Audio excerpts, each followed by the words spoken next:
प्यारे बच्चों, आज हम लोग पाठ 6 के जल के स्रोत उपयोग के अंतर्गत पढ़ेंगे जल की कठोरता को दूर करने के उपाय। तो जल की कठोरता को हम किस तरह से दूर कर सकते हैं? दो तरह की इनकी कठोरता होती है। सबसे पहले ये जान लेते हैं। पहला इसका होता है अस्थायी कठोरता और दूसरा होता है स्थायी कठोरता। अस्थायी कठोरता के बारे में पहले हम समझ लेते हैं।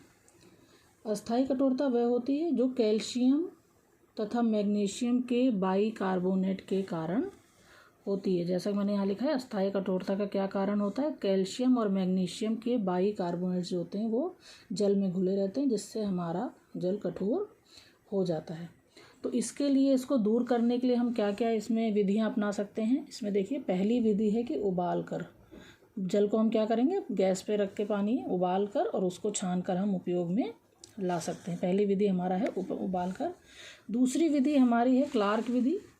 क्लार्क विधि में हम क्या करते हैं, जो हमारा कठोर जल होता है उसमें हम जल में चूने का पानी मिलाकर गर्म करते हैं। जैसे कि मैंने यहाँ शॉर्ट में लिख भी दिया है थोड़ा थोड़ा सा, कि पानी प्लस चूना, पानी में हम चूने को मिलाएंगे और जब ये चूना रासायनिक क्रिया करता है तो जो जल में उपस्थित कैल्शियम तथा मैग्नीशियम के बाइकार्बोनेट होते हैं वो जब चूने के साथ मिलते हैं तो रासायनिक क्रिया करके कैल्शियम जो है वो कार्बोनेट में बदल जाता है और मैग्नीशियम जो है हमारा हाइड्रोक्साइड में बदल जाता है।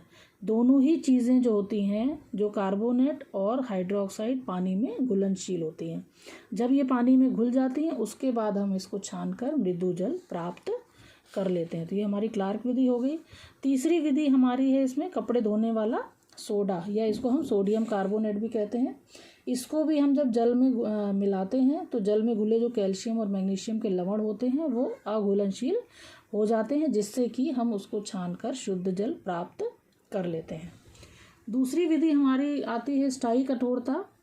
जल की कठोरता में उसका कारण भी क्या होता है, कैल्शियम तथा मैग्नीशियम के क्लोराइड जो होते हैं वो जल में इस तरह से मिले होते हैं कि उनको सामान्य विधि के द्वारा हम शुद्ध नहीं कर सकते हैं।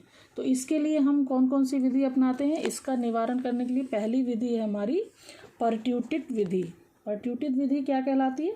इसमें जो है सोडियम तथा एल्युमिनियम सिलिकेट का ये यौगिक होता है। परट्यूटिट जो होता है सोडियम और एल्युमिनियम सिलिकेट का यौगिक होता है, जिसे हम सोडियम जियोलाइड भी कहते हैं। इसमें क्या होता है, सबसे नीचे हम एक जार में परट्यूटिट रख देते हैं और उसमें हम कठोर जल प्रवाहित करते हैं। कठोर जल प्रवाहित करने के बाद उसमें जब जाता है, उसके परट्यूटिट के ऊपर एक बालू की लेयर रखते हैं।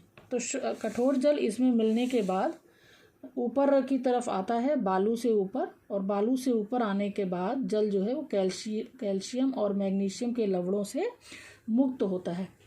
तो बालू जो है वो ऊपर रहती है परट्यूटिट के, वो जो है पानी की गंदगी को ऊपर आने नहीं देती, और समय समय पर इसमें हम नमक का गाढ़ा घोल भी प्रभावित करते रहते हैं। इससे ये परट्यूटिट जो है क्रियाशील बना रहता है और हमारा जल शुद्ध हो जाता है।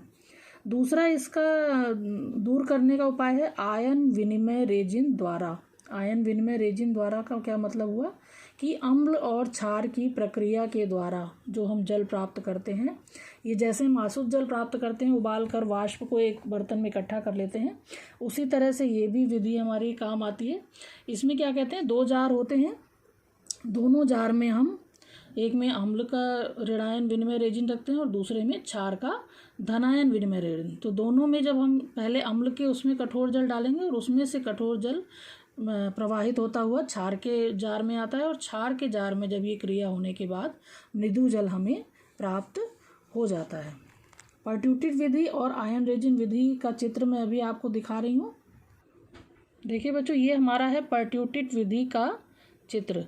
जैसा कि आपको बताया था कि नीचे परट्यूटिट, ऊपर बालू और उसके बाद शुद्ध जल। सीधे कठोर जल जो होता है वो हम नीचे डालते हैं और बाद में हमें शुद्ध जल प्राप्त हो जाता है।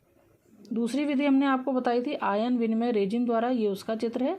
इसमें देखिए अम्ल ऋणायन विनिमय रेजिन, यहाँ पर आपका एक जार में कठोर जल यहाँ से डाला जा रहा है और उसके बाद ये पानी होता हुआ क्षार के जार में आता है और उसके बाद हमें ये नीचे मृदु जल प्राप्त हो जाता है।